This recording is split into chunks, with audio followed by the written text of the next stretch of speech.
சரவண ஜோதியே நமோ நம. வாழ்க வையகம், வாழ்க வளமுடன். அனைத்து தமிழ் நெஞ்சங்களுக்கும் கனிவான வணக்கங்கள்.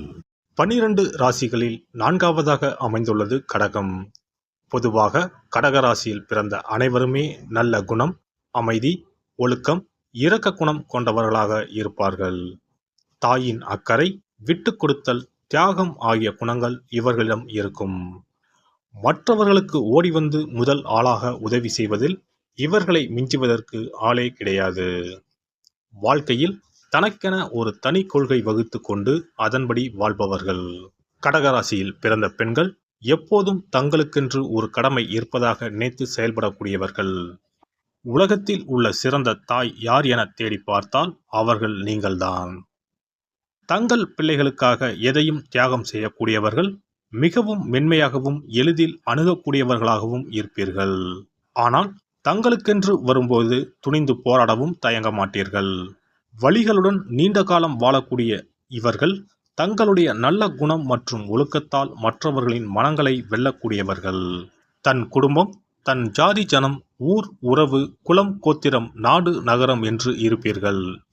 வெளியிடங்களுக்கு போகவோ மற்றவர்களை பார்த்து பேசவோ பழகவோ அஞ்சுவீர்கள். ஒருவரிடம் நம்பி பழகிவிட்டால் தனது உடல், பொருள், ஆவி அனைத்தையும் தர சித்தமாக இருப்பீர்கள். உங்களுக்கு தற்காப்பு, குடும்பத்தின் பாதுகாப்பு என்பதில் கவனம் அதிகம். பெரும்பாலும் கடகராசி பெண்கள் இல்லத்து அரசிகளாகவே இருப்பதை விரும்புவர். தாய்மை உணர்வுடன் கணவனையும் பிள்ளைகளையும் கவனிப்பர். கணவனையும் ஒரு பிள்ளையைப் போலவே நடத்துவார். பிள்ளைகள் திருமணமாகி போனாலும் தன் அருகில் இருக்க வேண்டும் என விரும்புவார். பழமையில் ஊறிப்போன இவர்கள் மாமியார், நாத்தனார், கொழுந்தன் என்ற பெரிய குடும்பங்களை விரும்புவர். அனைவரது வீட்டு விசேஷங்களிலும் கலந்து கொள்வீர்கள். உறவினர் வேண்டும் என்ற எண்ணத்துடன் உரிமையாக உறுத்தாக பழகுவீர்கள். இவர் மட்டும் வீட்டில் இருக்க மற்ற பெண்கள் வெளி வேலைக்கு போனாலும் இவர் அவர்களை சந்தோஷமாக அனுப்பிவிட்டு வீட்டில் இருந்து தனது வேலைகளை மகிழ்ச்சியுடன் பார்ப்பார். இவரிடம் போட்டி பொறாமை இருக்காது.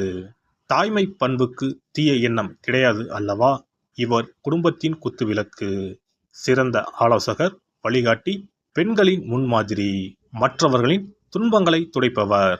வீடுதான் இவருக்கு சொர்க்கம், பாதுகாப்பு கோட்டை. அதில் இவர் ஒரு முடிசூடா மகாராணி. கடகராசி பெண்கள் நிறைய வீட்டு வேலைகள், வீடு அல்லது குடும்பம் சார்ந்த வேறு பல வேலைகளை பிரியத்துடன் செய்வார். அதே சமயம் வாயு வேகம், மனோ வேகத்தில் இவர்கள் கற்பனை செய்வர். அழகழகாக கோலம் போடுவார். தோட்டத்தை அழகாக பராமரிப்பார்.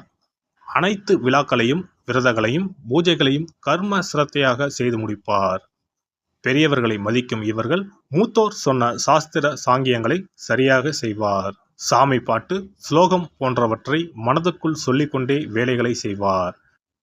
இவர் வீட்டு வேலை, தையல் வேலை, தோட்ட வேலை என்று எதை செய்து கொண்டிருந்தாலும் மனதுக்குள் ஏதேனும் சிந்தனை அல்லது கற்பனை ஓடிக்கொண்டே இருக்கும். கவலைகளை பிறரிடம் சொல்லாமல் தனக்குள்ளே புதைத்து கொள்வார். யாராவது இவருக்கு நல்ல பேச்சு துணை கிடைத்தால் அவர்தான் இவரது ஆப்த நண்பர். பொதுவாக கடகராசி பெண்ணுக்கு துரோகம், பொய், பித்தலாட்டம், களவு வராது. இவர் தெளிந்த நீரோடை. எனவே எல்லோரிடமும் நேர்மையாக பழகுவார். தனக்கு தெரிந்தவர்களிடமும் அதே நேர்மையை எதிர்பார்ப்பார். யாராவது இவருக்கு தெரியும்படி தவறு செய்தால் உடனே பெற்றோரிடமோ கணவரிடமோ சொல்லி கொடுத்து விடுவார். அடுத்தவர் தவறு செய்வதை பார்க்க இவருக்கு சகிக்காது. உடனே அவரை திருத்தி நல்வழிப்படுத்த வேண்டும் என்று நினைப்பாரை தவிர அவரது குற்றத்தை பறைசாற்ற மாட்டார், தூற்ற மாட்டார், புறம் பேச மாட்டார். 100% நேர்மையை, ஒழுக்கத்தை இவர் தன் கணவரிடமும் மற்றவர்களிடமும் எதிர்பார்ப்பார். தன்னிடம் எதையாவது மறைத்தால் கடலை போல் பொங்கி எழுவார். சாக துணிவார். உலகமே இருண்டு விட்டதைப் போல கலங்கி அழுவார். கடகராசி பெண் சமையலில் கெட்டிக்காரர். எத்தனை பேர் வீட்டுக்கு விருந்தினர் வந்தாலும் நன்கு சுவையாக சமைத்து அழகாக பரிமாறி விடுவார். பசி என்ற குரல் கேட்டால் கலங்கிவிடும் தாயுள்ளம் படைத்தவர். சாப்பாடு போட்டு எல்லோரிடமும் நீங்க நல்லா இருக்கணும் தாயி, உங்க பிள்ளை குட்டி எல்லாம் நல்லா இருக்கணும் என்ற வாழ்த்தை பெற்று விடுவார். விதவிதமான ஊறுகாய், விதவிதமான பொடிகள், விதவிதமான வற்றல், வடகம் என்று வீட்டில் பல வகை உணவுகளை தயார் நிலையில் வைத்திருப்பார். புது புது உணவுகளை சமைத்து பார்ப்பதில் ஆர்வம் உள்ளவர். கடகராசி பெண் இரவில் பார்க்க மிகுந்த அழகுடன் கலையாக தோன்றுவார். பௌர்ணமி நாட்களில் படு உற்சாகமாக இருப்பார். அமாவாசை தினம் வரும்போது மனச்சோர்வுடன் இருப்பார். இரவில் இவருக்கு தூக்கம் வராது. ஏதாவது கற்பனை செய்து கொண்டே படுத்திருப்பார். இரவில் படம் வரைவது, பாட்டு கேட்பது, எழுதுவது, படிப்பது என்றால் இவருக்கு மிகவும் பிடிக்கும். பெரிய பெரிய புத்தகங்களை வாசித்துக் கொண்டே இருப்பார் அல்லது விடிய விடிய பழைய படங்களை பார்ப்பார். கடகராசி பெண்ணுக்கு காமத்தில் அதிகம் ஈடுபாடு கிடையாது. அவர் அதிலும் பழைய பஞ்சாங்கமாகவே இருப்பார். ஆனால் காதல் ராணி, காதலிப்பதையும் காதலிக்கப்படுவதையும் மிகவும் விரும்புவார். ஒருவனுக்கு ஒருத்தி என்பதில் தீவிர நம்பிக்கை கொண்டவர். பெரும்பாலும் கடகராசி பெண்கள் பெற்றோர் பார்க்கும் கணவரையே திருமணம் செய்வர் அல்லது தங்கள் குடும்பத்துக்குள் அத்தை மகன், மாமன் மகனையே காதலிப்பர். ஜாதி மதம் பார்க்காமல் காதலிப்பவர்கள் இவர்கள் இல்லை.